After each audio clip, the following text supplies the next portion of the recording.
Olá, galerinha, tudo bem com vocês? Passaram bem de ontem para hoje? Hoje nós vamos ter uma nova aula e seria uma aula de história.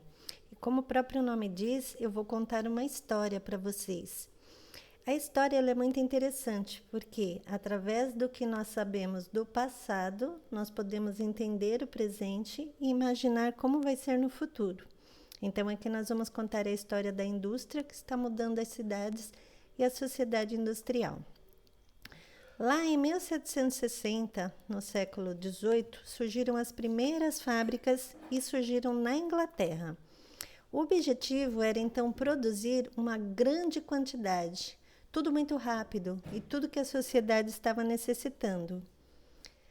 As fábricas eram construídas nos centros das cidades e infelizmente ficavam próximas aos rios.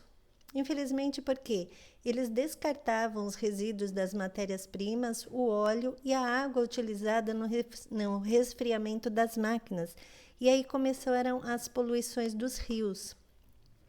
Não havia energia elétrica na época, então eles inventaram máquinas a vapor movidas a queima de carvão e elas eram responsáveis por produzir a energia. Porém, as chaminés lançavam fumaça no ar, tornando esse ar insalubre. E aí começou também a poluição do ar. Insalubre, para quem não sabe, é aquilo que não faz bem à nossa saúde, que nos causa doenças. Surgiram também os trens e os navios, que foram os primeiros meios de transporte muito rápido. Eles transportavam pessoas e mercadorias entre grandes distâncias. E aí as cidades industriais, que era onde estavam as indústrias, passaram a ser ligadas pelas ferrovias aos portuários. Então, saía-se da cidade industrial o material fabricado, passava pelos trens, indo até os portos para que fossem levados a outros locais. Os operários, infelizmente, recebiam salários muito baixos. Eles tinham uma carga horária de trabalho de 10 a 12 horas por dia.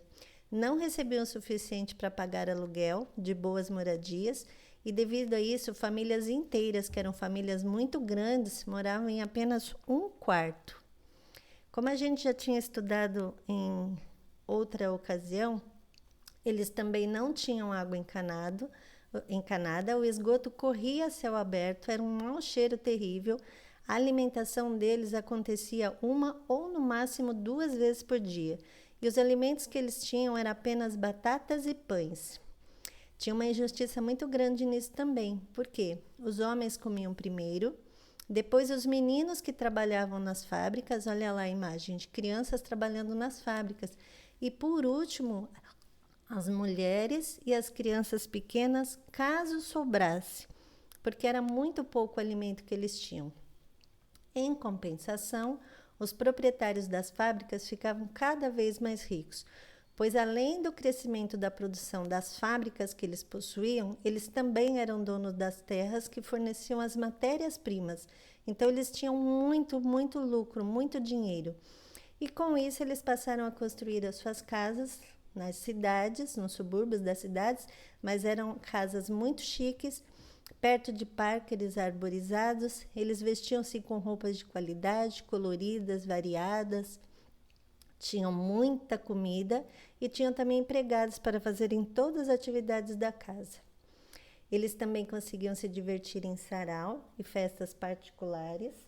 Saraus, no caso, eram festas noturnas em casas particulares com o objetivo de se ouvir música, se ler poemas.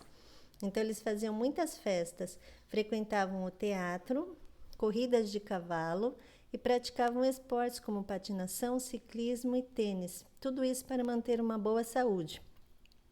Porém, eles não tinham interesse algum nos operários, nos funcionários que faziam com que aquela fábrica pudesse produzir cada vez mais e dar mais lucro a eles.